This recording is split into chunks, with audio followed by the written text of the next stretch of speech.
There was a boy named Jordan, 15 years old, quiet, kept to himself. He was the kind of student who sat in the back of the room, never raised his hand and never looked for attention. He wasn't rude, he didn't act out, but every morning he came in late, 10 minutes, sometimes 20, always out of breath, and every time his teachers would give him that look. The one that said, "You're not even trying," but he never explained, just took his seat and opened his notebook. At first, people thought he was just lazy, until the questions started piling up. Jordan was late so often, it became a joke to some of the students. "Guess he missed the bus again," they'd laugh. But one teacher, Mrs. Bennett, wasn't laughing. She noticed more than the tardiness. She saw the dark circles under his eyes, the wrinkled shirt he wore 3 times that week, the way he never ate lunch, just sat there with a granola bar and a bottle of water. One day, she stopped him after class. She asked if everything was okay. He nodded too quickly, said he was fine, but Mrs. Bennett had taught long enough to know when a kid was hiding something. And this felt deeper than just being tired. She could have let it go, but something in her heart told her to look a little closer. Touched by this moment? Click like, drop your thoughts in the comments, and subscribe for more heartwarming tales. It was a rainy Thursday when everything changed. Jordan came in soaked, no jacket, no backpack. Mrs. Bennett stood at the front of the classroom, watching him wipe water from his face with his sleeve. She didn't ask anything in front of the class. But after the bell rang, she followed him into the hallway. "Jordan," she said gently, "I'm driving you home today." He froze, looked down, mumbled something about walking being fine, but she held firm. "I just want to make sure you get there safe." He didn't fight it, he just nodded and said, "Okay." What she saw when they pulled up to his house changed everything. The address he gave led to a small run-down duplex on the edge of town. The front porch sagged, the mailbox hung crooked. Mrs. Bennett parked and looked over at him. He was staring at the ground, fidgeting with his sleeves. When he opened the door, a toddler came running out, barefoot, in pajamas. "Jordy," she squealed, hugging his legs. Another child, maybe 6, peeked from the doorway.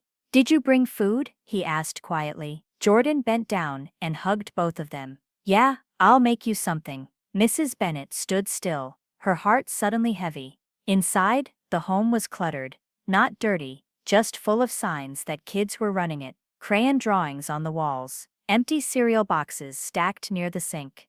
No parents in sight. She didn't need to ask. Jordan saw her face and said, "It's just us." And with those 3 words, the whole story began to unfold. He told the story like he'd been waiting for someone to finally ask. His mom and dad were in a car accident 6 months ago.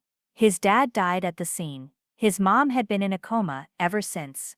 There was no nearby family. Foster care was an option, but Jordan begged the caseworker to let him stay, just until his mom woke up. He promised he'd take care of his little sister and brother. He said he could handle it, and somehow he did. He woke up every day at 5 a.m., made breakfast, got the kids dressed, walked them to a neighbor who agreed to watch them while he went to school. Then he'd walk another 1.5 miles to campus. No buses, no help, no complaints. Just a boy trying to hold a family together. Mrs. Bennett left that day with more than sadness.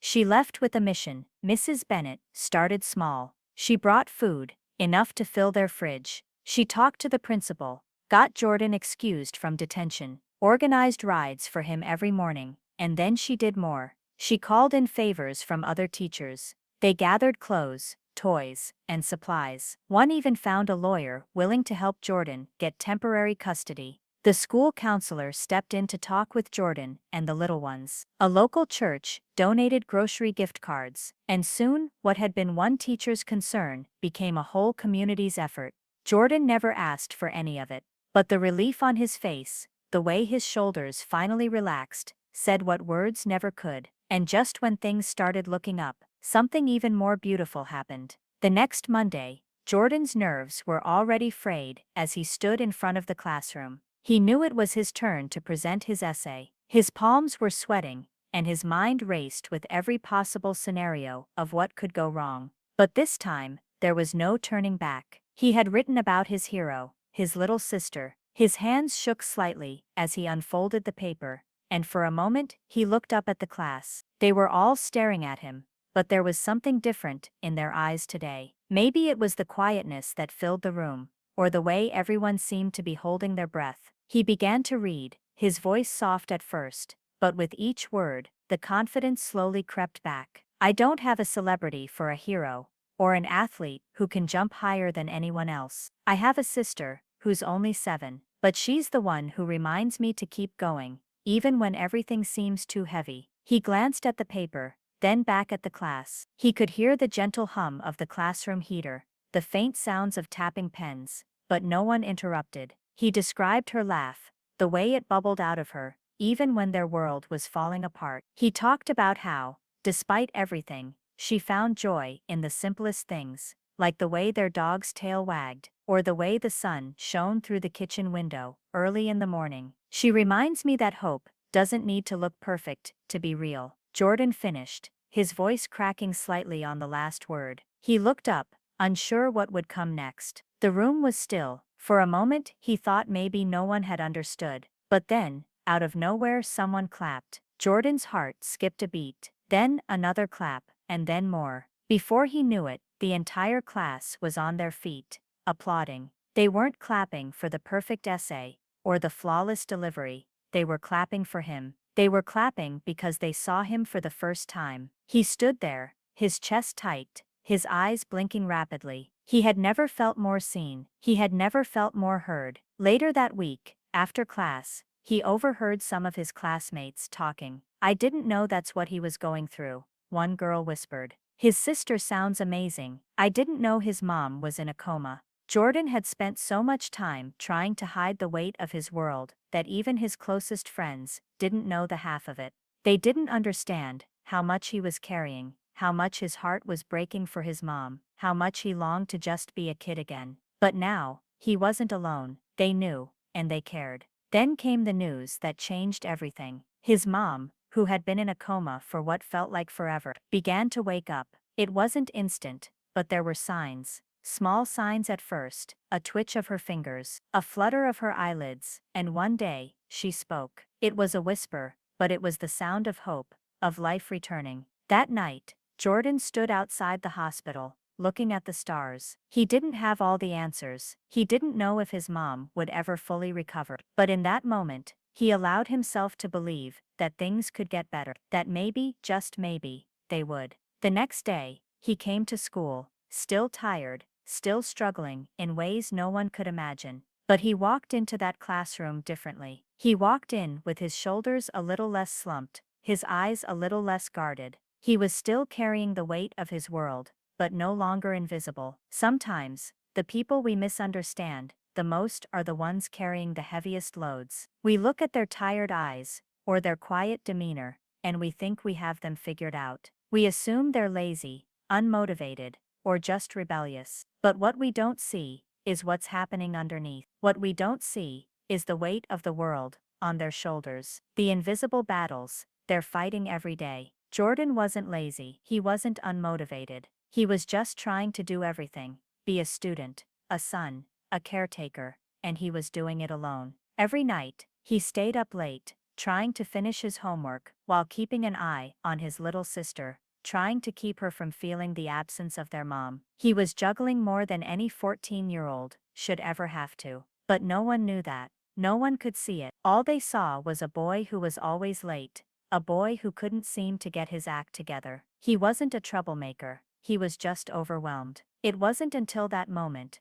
when Mr. Carter took the time to ask, "Are you okay?" that Jordan realized he didn't have to hide anymore. It wasn't just about the question itself. It was about the kindness behind it. It was about someone finally noticing, someone finally caring enough to ask. And just like that, the world around him started to shift. The weight he'd carried in silence for so long started to lift. It wasn't magic, and it wasn't a solution to all his problems, but it was a beginning. It was a spark of hope that things could change. Because when we stop judging and start listening, when we stop assuming we know someone's story, and we start showing genuine empathy, that's when the real work happens. That's when we give others the space to open up, to share their burdens, and to feel seen for who they truly are. We don't just help someone feel heard, we help them believe they matter. And that belief can change everything. For Jordan, the world didn't change overnight. There were still tough days ahead.